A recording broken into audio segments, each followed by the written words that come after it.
बच्चों, आज at the Ratan institute पर साक्षी पांडे का एक क्वेश्चन आया है। Prove that the Newton second law of motion is the real law of motion. Newton laws of motion chapter से ये टॉपिक लिया जा रहा है। इसमें हमको बताना है कि आप कैसे कह सकते हैं कि न्यूटन का जो सेकंड लॉ है वो रियल लॉ है। आप सबने न्यूटन लॉज ऑफ मोशन तो पढ़े ही होंगे ही। न्यूटन ने अपने जो है मोशन से रिलेटेड 3 लॉज को कंपाइल करके अपनी बुक प्रिंसिपिया मैथमेटिका में 1665 में पब्लिश किया था। उसका जो फर्स्ट लॉ है आप सब जानते हैं, जिसे हम लोग कहते हैं लॉ ऑफ इनर्शिया। उसका कहना क्या है कि in the absence of an external force a body will remain in the position of rest or in the position of the uniform motion along a straight line unless it is compelled by some external force। अगर किसी body पर कोई force ना apply किया जाए तो वो body या तो रेस्ट में रहेगी या बॉडी किसी विशेष डायरेक्शन में, किसी विशेष स्पेसिफिक डायरेक्शन में एक कांस्टेंट स्पीड से मूव करती रहेगी।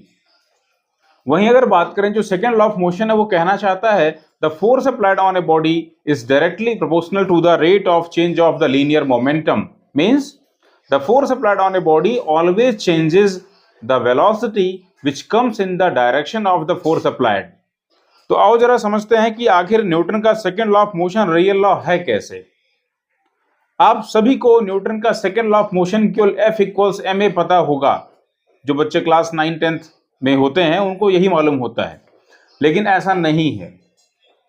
Newton second law of motion में आपको यहाँ पर बहुत कुछ लिखूंगा नहीं, लेकिन आप नोट करते चलें अगर आपको नोट करना है तो।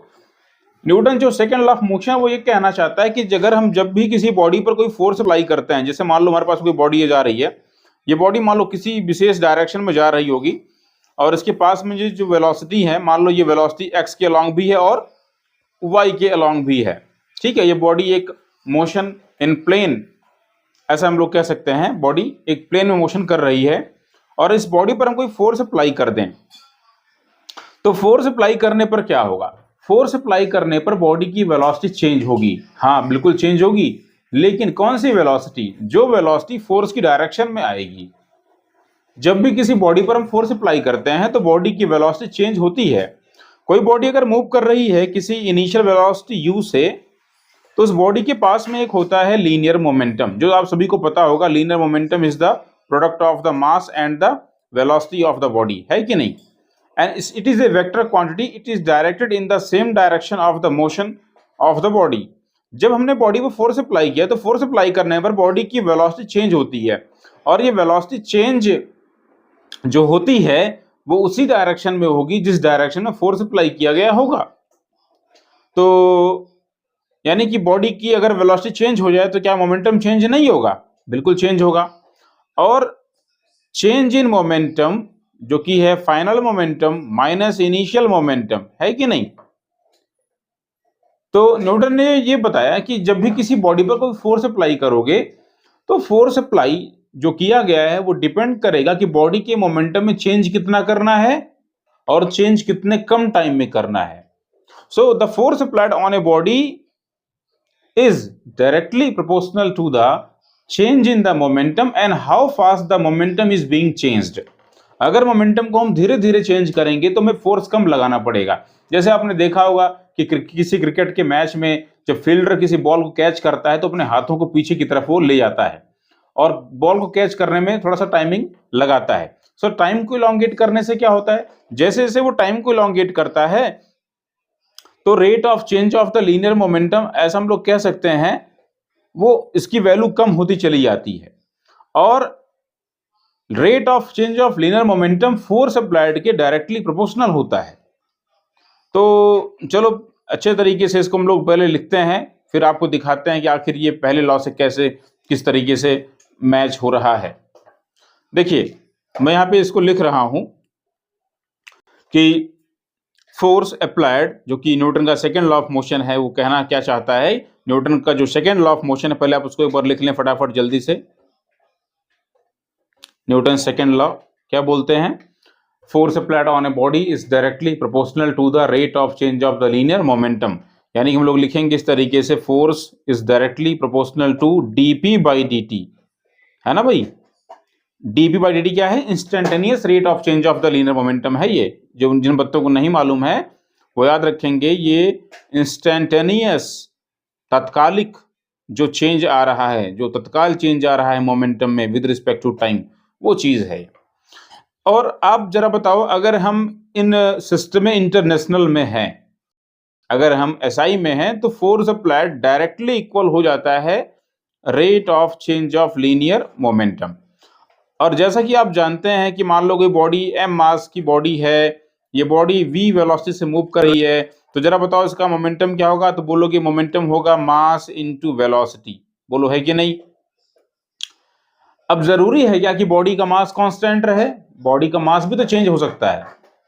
हाँ, आप लोगों ने पढ़ा है क्लास 9th तक कि मास कांस्टेंट रहता है, लेकिन मास हमेशा कांस्टेंट रहे ये जरूरी नहीं है। सो अगर हम ऐसा मान लें कि बॉडी का मास और वेलोसिटी दोनों ही वेरिएबल हैं, तो डिफरेंशिएशन करना है। दो अलग अलग वेरिएबल्स हैं जिनका यहाँ प्रोडक्ट है और उनको डिफरेंशिएट करना है, तो क्या करेंगे हम? आप सबने पढ़ा होगा, अगर हमारे पास में दो वेरिएबल हों, दो फंक्शन हो और उनके प्रोडक्ट को हमें डिफरेंशिएशन करना हो, तो कैसे करते हैं?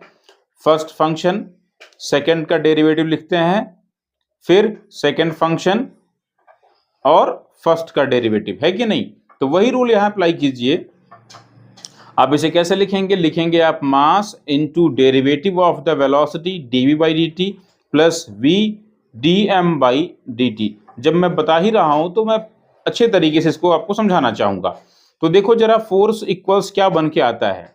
ये डेरिवेटिव ऑफ वेलोसिटी है, मतलब rate of change of the velocity at any particular instant, जिसे हम लोग कहते हैं एक्सेलरेशन। तो उसको हम लोग एक्सेलरेशन से रिप्लेस कर सकते हैं। और ये dm बाई dt क्या चीज है?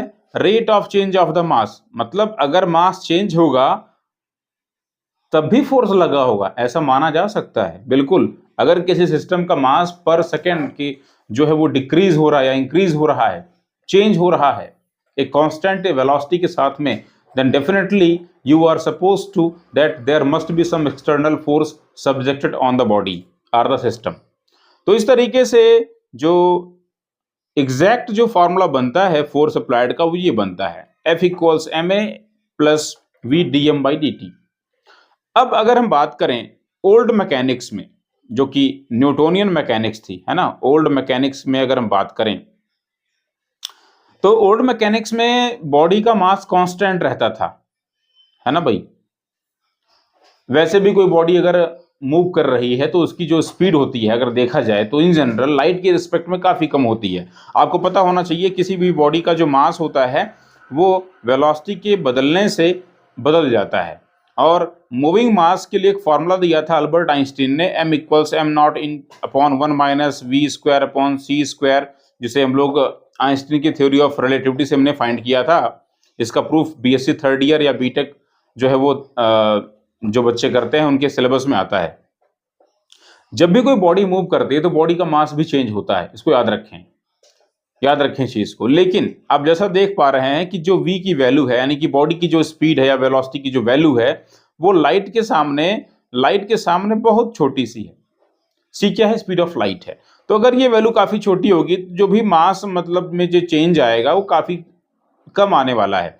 यानी जो मूविंग मास होगा उस केस में नियरली रेस्ट मास के ही इक्वल में होगा। तो अगर कोई बॉडी मान लीजिए कि बहुत धीरे धीरे जा रही है ना, स्लो मोड में मूव कर रही है, और उसका जो मास में जो वेरिएशन है वो भी काफी कम हो रहा है, तो उस केस में हम इस dm बाई dt को जीरो मान सकते हैं। क्यों? किसी भी कांस्टेंट का डिफरेंशिएशन जीरो होता है। तो यानी हम लोग ओल्ड मैकेनिक्स में अगर होंगे तो क्या लिखेंगे? F equals ma, force applied equals ma।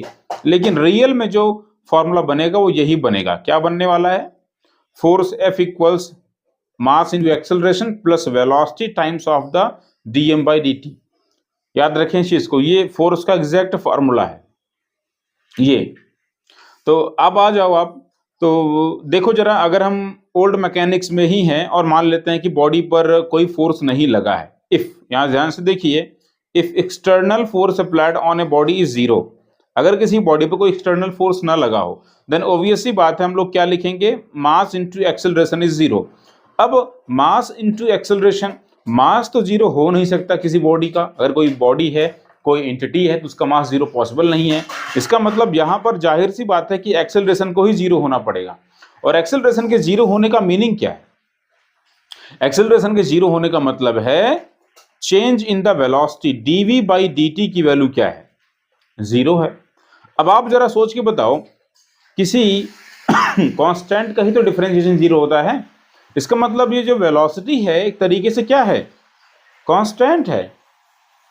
Yes, यही इसका मतलब है।